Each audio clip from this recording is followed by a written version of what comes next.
네, 오늘은요, 맥주의 첫 열매에서 땅끝의 열매까지라는 제목으로 말씀을 나누고자 합니다.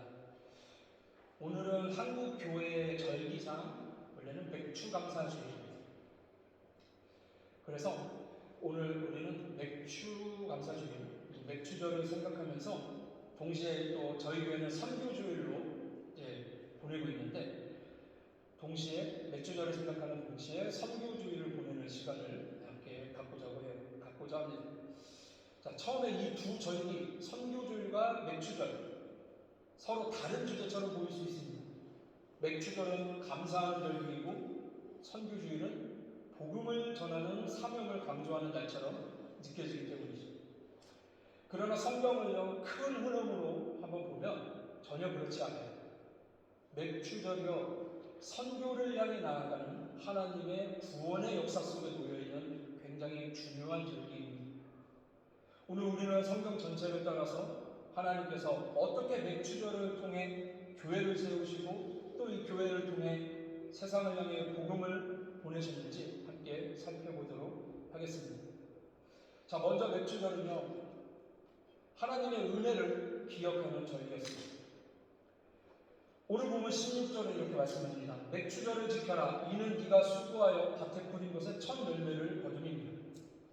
오늘 보면 이제 14절부터 읽었는데 이제 이스라엘은 3대 절기, 큰 3가지 절기가 있습니다.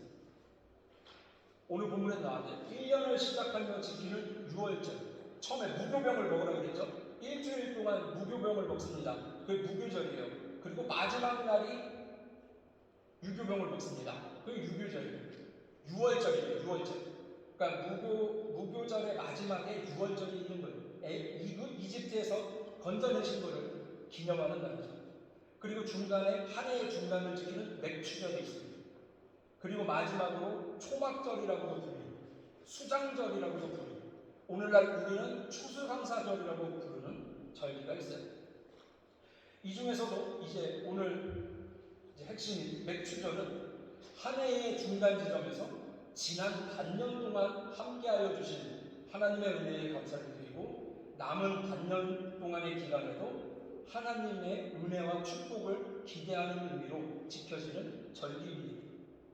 맥추절은요, 이제 한자 그대로 밀과 고리를 처음 거두는 절기였어요. 이스라엘 백성은요, 가장 처음 거둔 것을 하나님께 드렸습니다. 좋은 것만 선별해서 하나님께 드려야만 했어요. 왜 첫 열매였습니까? 첫 열매는 모든 열매를 대표하기 때문입니다. 첫 열매를 드린다는 것은 이 뜻은 하나님 이 모든 것들이 주님의 것입니다 라는 믿음의 고백이에요. 이스라엘이여 농사를 잘 지어서 하나님께 감사한 게 아니에요. 비를 주신 분도 하나님이고요, 태양빛을 비춰주신 분도 하나님이고 그 땅에서 생명을 자라나게 하신 분도 하나님이라는 사실을, 그 사실을 인정하는 예배와 절기가 맥추절이었습니다. 그래서 맥추절은 감사의 절기였습니다. 성경을 우리가 보면 우리 하나님께서 이스라엘 백성들이 이 절기를 지키는 것을 굉장히 중요하게 여기셨습니다. 이 절기를 지키는 태도를 통해서 하나님을 향한 신앙의 척도를 삼으셨기 때문이죠. 그런데 이 절기에는요, 놀라운 하나님의 축복의 말씀들이 담겨 있어요. 하나님께서 이 절기를 지켜라 라고 하신 것은 결국 우리에게 복을 주기 위함입니다. 하나님이 얘기하신 이 복을 받기 위해서는 저희 모두가 이 절기를 귀하게 생각해야 돼요. 특별히 레위기 23장에서도 맥추절에 대한 규정이 나오는데 거기서는 무슨 말씀을 주시냐면 너희가 거주하는 각 처에서 대대로 지킬 영원한 규례이다 라고 말씀을 합니다. 이것은요, 이 절기가 그저 옛날 구약시대에만 반짝 지나고 끝나는 것이 아니라 구원받은 모든 하나님의 백성이 각자가 대대로 자기가 사는 그곳에서 지켜야 되는 영원한 축복의 의무이자 절기라는 말씀입니다. 하나님의 명령이기 때문에 우리는 마땅히 지켜야 하지만 그 명령 속에는요, 우리에게 복을 주시려는 하나님의 뜻이 숨어 있습니다. 모세가 이스라엘 백성들에게 맥추절을 지켜라라고 하는 본문이요, 신명기 26장에도 나타납니다. 26장 2절을 보면 그 본문에는요, 이 한 해의 첫 소산의 열매를 하나님께 드리면서 동시에 이렇게 고백하라고 가르치고 있습니다. 내가 여호와께서 우리에게 주시겠다고 우리 조상들에게 맹세하신 땅에 이르렀나이다. 맥추절을 지키면서 첫 열매를 하나님께 바치면서 왜 굳이 우리 조상들에게 맹세하신 땅에 이르렀습니다 라는 고백을 하라고 할까요? 거기에는 굉장히 중요한 이유가 있죠. 하나님께서는 아브라함 때부터 가나안 땅을 주시겠다고 약속을 하셨고, 이스라엘 백성들은 출애굽과 광야 시대를 거쳐서 마침내 그 약속의 땅으로 들어갔어요. 그 땅에서 첫 열매를 거두며 지키는 절기가 바로 맥추절입니다. 첫 열매를 바치면서 하나님이 약속하신 것이 드디어 이루어졌습니다, 성취되었습니다 라는 감사의 고백을 선포하라는 거죠. 이처럼 맥추절은 하나님이 이미 주신 은혜를 기억하고 감사하는 절기. 신명기 16장 10절에도 보면 내 하나님 여호와 앞에 77절을 지키되 내 하나님 여호와께서 내게 복을 주신 대로 내 힘을 헤아려 자원하는 예물을 드려라 라고 말씀을 합니다. 이미 주신 복에 대해 감사의 예물을 드리라는 거예요. 우리가 하나님의 은혜에 감사하는 것이 왜 중요합니까?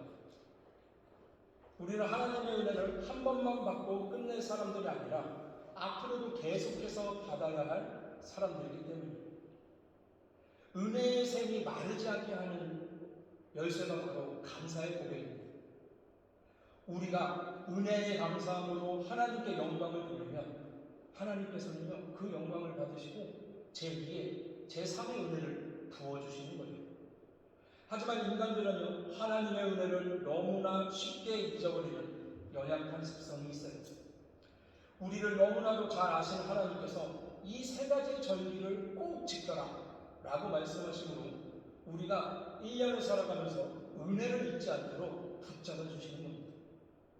이 절기 속에는 놀라운 축복의 약속과 비밀이 담겨 있어요. 그리고 여기서 끝이 아닙니다. 하나님은 이 절기를요, 훨씬 더 큰 계획 속에 두셨습니다. 자, 무슨 계획일까요? 이 맥추절이요, 오순절이 되었고요. 오순절은 곧 교회의 생일이 되었어요. 맥추절의 다른 이름은 77절이라고 불렸습니다. 6월절 이후 주가 7번 지난 77에 49절, 49일이 지난 후 다음 날, 곧 50일째 되는 날. 그래서 한자 표기로 오순, 그리고 헬라어로도 이 맥추절을 오순절이라고 불렀습니다. 그래서 오순절이 된 거예요. 흥미로운 것은요, 이 6월절의 어린 양으로 예수님이 십자가에서 죽으시고 또 부활하시고 무슨 일이 일어납니까? 나중에 오순절날 성령님이 임하셨다는 거예요. 이것은 결코 우연이 아닙니다. 하나님의 놀라우신 계획이에요. 곡식의 첫 열매를 드리던 날, 하나님은 성령의 첫 열매를 교회에 부어주셨습니다. 사도행전 2장은 이렇게 시작을 하죠. 오순절 날이 이미 이릅니다. 성령님께서 임하셨습니다. 불같은 효가 임했습니다. 제자들은 여러 나라의 언어로 복음을 전하기 시작했습니다. 베드로의 첫 설교가 시작되었고 그날 하루에만 3,000명이 회심하면서 예수님께 돌아왔어요. 이것이 교회의 시작입니다. 맥추절은요, 단순히 농사를 지어서 거둔 첫 열매를 감사하는 그런 농사의 절기가 아니라 성령 강림절이 되면서 복음의 시대를 여는 절기가 된 거죠. 그래서 이제 첫 열매는 곡식이 아니라 교회입니다. 구약에서 첫 열매는 돌이었습니다. 하지만 신약에서 하나님께서는요, 다른 첫 열매를 거두십니다. 그것이 바로 교회예요. 성령님께서 임하신 오순절, 예루살렘에 처음으로 교회가 세워졌습니다. 이 교회는 하나님 나라 추수의 첫 열매였습니다. 3,000명의 회심은 끝이 아니라 이제 시작이었습니다. 예루살렘에서 시작된 복음은 유대와 사마리아를 거쳐 마침내 로마까지, 그리고 땅끝까지, 그리고 오늘날의 우리에게까지 전해졌습니다. 우리가 지금 예배를 드릴 수 있는 이유, 누군가가 전도하고 선교했기 때문이에요. 생각을 한번 해보세요. 예루살렘에서 시작된 복음이 수천 킬로미터를 넘어서 수천 년의 시간을 지나서 우리에게까지 전해졌습니다. 이제 지구상에 예수님의 복음을 모르는 사람은 없다고 봐도 무방합니다. 복음은 언제나 누군가의 순종을 통해 전달이 되었습니다. 기독교가 공인이 되기까지, 종교의 자유가 생기기 전까지 우리 모든 성도들은 음지에서, 지하에서 교회를 만들고 도망다니면서 숨어서 예배를 드렸어요. 그렇게 신앙생활을 했습니다. 핍박 속에서도 믿음을 계속해서 지켜낸 거죠. 발각되는 순간 죽을 수도 있는데 믿음을 지키면서 복음을 후대까지 전한 거예요. 그게 2000년이 흘렀습니다. 우리 예수님께서는 생전에 제자들에게 이런 말씀을 하셨습니다. 추수할 것은 많되 일꾼이 적다. 예수님은 농부의 언어를 사용했어요. 왜 그러셨을까요? 하나님은 지금도 추수하고 있기 때문이에요. 하지만 우리 하나님이 추수하는 것, 하나님이 거두시는 것, 보리와 밀이 아닙니다. 사람이에요. 그 사람의 영혼입니다. 잃어버린 영혼을 추수하고 계세요.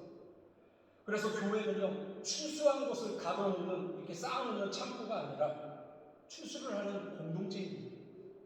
우리는 예배만 드리는 사람들이 아니죠.